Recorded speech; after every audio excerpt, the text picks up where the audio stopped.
video or to the right of the video, depending on your setup. And you can just, and I will be answering questions from you live. Before we get to any of the questions of the audience, which we already have some here, Kimberly, can you tell us how the script got started? To the right of the video, depending on your setup. And you can just, and I will be answering questions. All right. I think I had to turn off the YouTube video. It was playing at a delay. Anyway. Gotcha. Yes. So can you tell us how it got started and how it got to where we saw it today?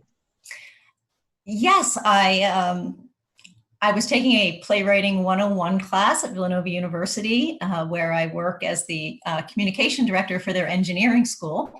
And wow, just fell in love with the whole playwriting experience through this class, which was taught by accomplished playwright and wonderful professor Michael Hollinger. And really, I knew the dog was going to bark as soon as we started. Anyway, so I think it was probably the first class. He asked us to write down 20 ideas for plays.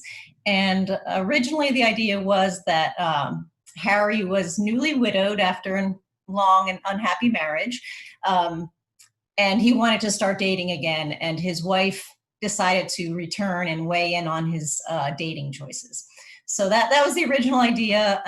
Michael wrote funny next to it, and really that's all the encouragement I needed to run with it. So that was 3 years ago. I actually just this morning pulled up one of the first drafts, and it was literally like 3 years ago in May, I think, that a sort of first draft was working. So it's taken a long time. Well, thank you. We have a question here from Tay Kaplan. She says, the title is very clever. Did you consider other titles before you settled on this one?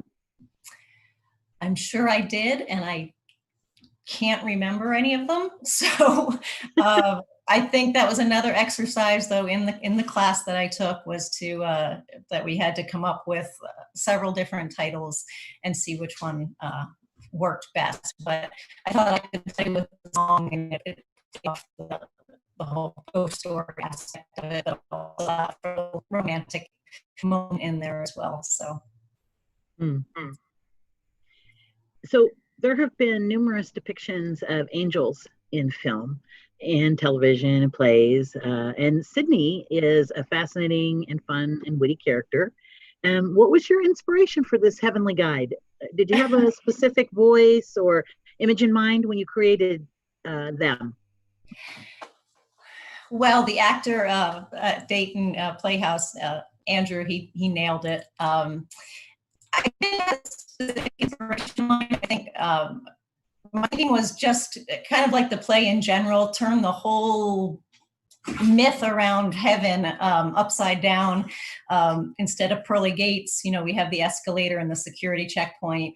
Instead of angels with wings and halos, we have Sydney, who could look like anything they wanted to, and especially someone of Evelyn's age would be a little thrown off by his less heavenly appearance. So I just, like I said, just wanted to have fun with it, like the rest of the story.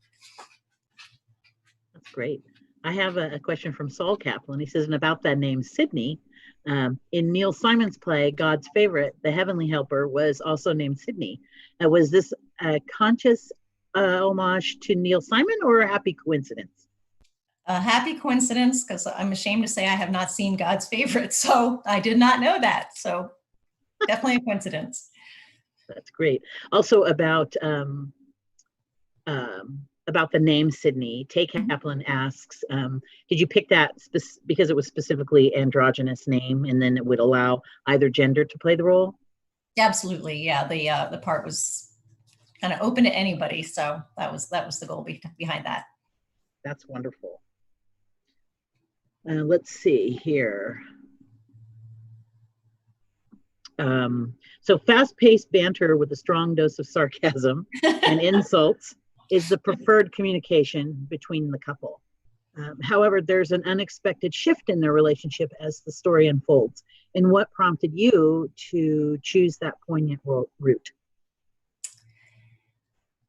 Well, I think, I mean, in any story, transformation and evolution occurs. And I think I also just wanted there to be more of a soft touch. I mean, to just continue with the banter throughout, I think would have gotten old eventually, and it wouldn't have served the point of them reconciling in the end.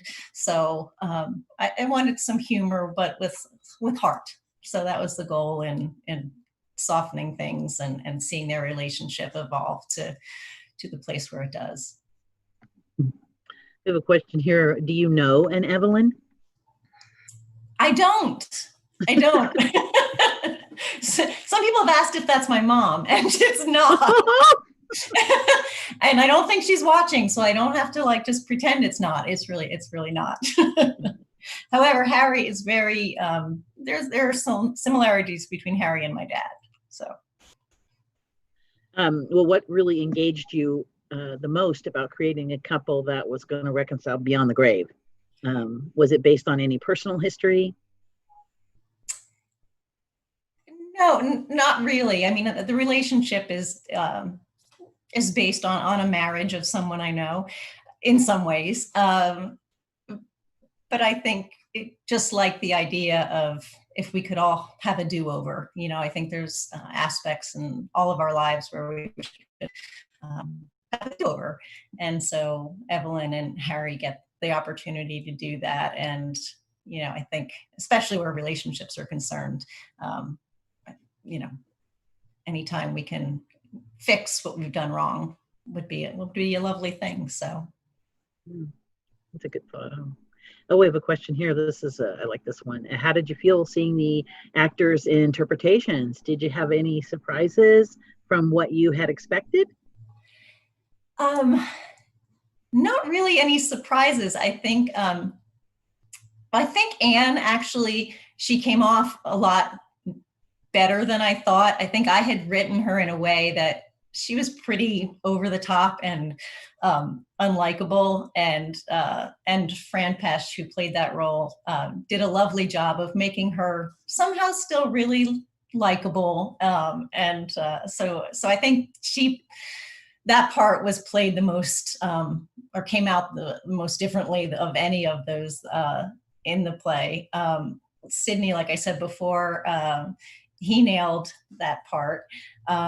They were all just, I'll try not to choke up, but they all surpassed my expectations. It was watching it and seeing, even this virtual performance was one of the most special moments of my life, truly. So I couldn't be happier with the way they all interpreted their roles and what they did with them. So. I have a comment from Sarah Kaplan. She really loved the idea of volunteers waiting to receive all the good dogs and cats on the other side of the Rainbow Bridge. I loved that too. That was a cool commercial. Yeah, somebody said, "Oh gosh, that part almost made me cry." But yeah, I've got 2 rescue dogs, so I'm a big dog person. So. Oh, that's wonderful. And Abby McPherson asks, where did the names throughout the play come from? Dave's dog Lily, Jenny's husband and children, that kind of thing. Well, Abby is my daughter, so she's throwing that in there because Jenny's children were named Ian and Abby, and that Ian is my son, Abby's my daughter. Lily the dog, Dave's dog is the name of one of my dogs, and Jenny's husband Rob, my husband's name is Rob. So yeah, they all got a little shout out that way. That's fun. We have a question here from Karen Lindsay. Are you a fan of fun facts, or did you research all of them? I did research all of them. So I'd say well over 90% of those are actually accurate and researched. There were some I had trouble finding real answers to, so I might have fudged a couple of them, but for the most part, they were true. And yeah, I do kind of gravitate toward just random facts like that. I think things like that are fascinating. So Tay asks or says, Annie, kudos to you. You did a great editing job. Oh, thank you, Tay. Thanks. Yes, Let's Annie. see. Yeah, did Annie get a good introduction there at the beginning as director? Yeah. Yes, she is the director of this and the editor as well, which is, I'm sure, quite challenging. It was. Would you do it again? I would. Yeah, I've learned a lot during this experience, and it was a great script to do it on. It was. I have a question here from Elena Gardner. And what do you feel that Harry and Evelyn got from each other in the end? Did you feel that they realized their love for each other, or they just came to a peace? No, I like to think that they rediscovered some love. Yeah, definitely love. I think Evelyn came to understand all the mistakes that she had made. Harry admitted that if maybe he had shown her more love, that she might not have gone as far as she went in her neuroses, if you will.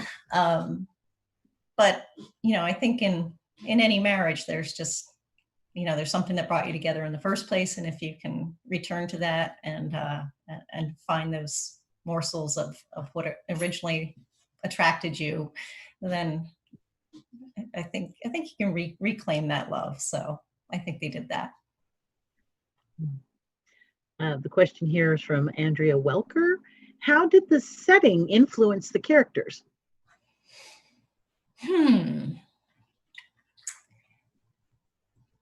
Well, I mean, it's certainly, I played off, I'm originally from the Lehigh Valley. The play is set in Allentown, Pennsylvania. I'm from Easton. Harry works in the steel industry, which is, to the Bethlehem steel industry.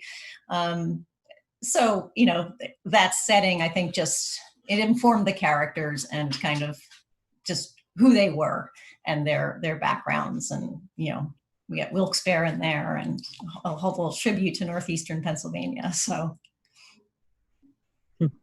there's a question here from Michael Hollinger. And what new play are you working on now? And when can we expect to see it? Well, it depends how fast he reads it and gives me feedback. And then we'll know when it's ready to go out in the world, because he's my barometer. And my muse, if you will. I don't know what we want to call him, but he's played a huge role in just this newfound love for playwriting. Well, I'm working on a couple things, but the newest thing is probably what I'm most excited about, and it's tentatively titled Eden 2.0. And it's basically, we find out that the whole Garden of Eden scene, what we know to be, Eve tempting Adam, was not correct. In fact, newfound footage proves that, in fact, Adam didn't listen to Eve when she admonished him for going toward the tree of forbidden fruit. And now we've got to basically decide whether or not we're going to reboot all of humanity. So that's the new play idea. I have another one that Michael has a draft of right now, which is based on, if you call it a legend, Franz Kafka. Apparently, rumor has it that in the last few months of his life, he was living in Berlin with a girlfriend, and that they came across a little girl in a park who was crying and sad because she had lost her doll. And kind of in the spur of the moment, Franz Kafka decided to tell her that he delivers all the doll mail in Berlin. And can you hold on one second? I've got a dog who's trying desperately to get out of this room. Go. Okay. Okay, and we're back. Gosh, this doesn't happen on Broadway, I bet.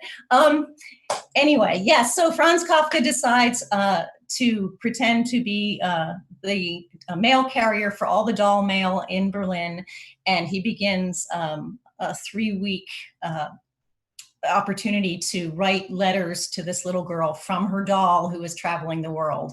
And so I just played with that idea and wrote a series of letters that this doll sends from places like Egypt and France and Italy and all over the place. And so it's a little bit about Franz Kafka and his relationship with the woman he was living with and this little girl. And so it's actually not a comedy, but it was an easy one to kind of put together. So we'll see what happens with that. Let's see here. As you move forward with development of A Ghost of a Chance, Yes. Are you contemplating any specific changes or rewrites? Not really. When I watched it last night with friends, there were a couple places where I thought it dragged a little bit. Maybe where Evelyn's explaining about having been married before and the ex-husband. So I might try to just punch a couple things up, but I don't see a major rewrite. So pretty happy with it. That's good. Let's see. We have Jackie has got a comment here. She was the actress who played Evelyn, and she says, "Hi, Kim. It was an absolute honor to be in your play." Yeah. It was an honor to have her play the leading role, and she did a fantastic job. So it was, yeah. So thank you. This question is from Tay Kaplan. What was the most difficult scene for you to write? Oh, well, as I said, I was looking back at early drafts this morning, and for probably a year, I had a completely different ending that really just, it didn't really work. It wasn't, it just never came together. It stayed like a 2-sentence ending for about a year. So that was by far the hardest scene to write. And again, I have to thank Michael Hollinger for helping me fix that, because that was a hard part. I have a little comment here, which I didn't read correctly the first time. It's from Sarah Kaplan. It says, hashtag justice for Eve. So I think that's a shout out to that, your next show that you're working on. That's the goal. Let's see here. So Beth Adelman asks or says, interesting conversation and questions. Looking forward to watching the play. And thank you so much for being with us today, she said. Well, thank you. Yeah. Thank you. So unfortunately, we're almost out of time. But I don't know. I want to thank you a lot, Kim, for that. I love FutureFest. This is my 4th year having something to do with it. It's just, I loved this little thing we had to do because of COVID. I think it made it totally different. I wish I could. I've never wanted to be in Dayton so much in my entire life, but I really. I know it's quite an experience to not be there, but you made the absolute best out of it. So I am so thankful to you, Annie, for all you did and all the actors, and like my first play, my first production, and I couldn't be happier. So thank you. And thank you for submitting your script this year. We had a great time working on it. Thank you. Yes, thank you so much. And I would like to just let everyone know, if their tickets are still for sale, to have it streamed, and you can go to DaytonPlayhouse.com for this performance as well as the next and the next. Thank you so much. Thank you.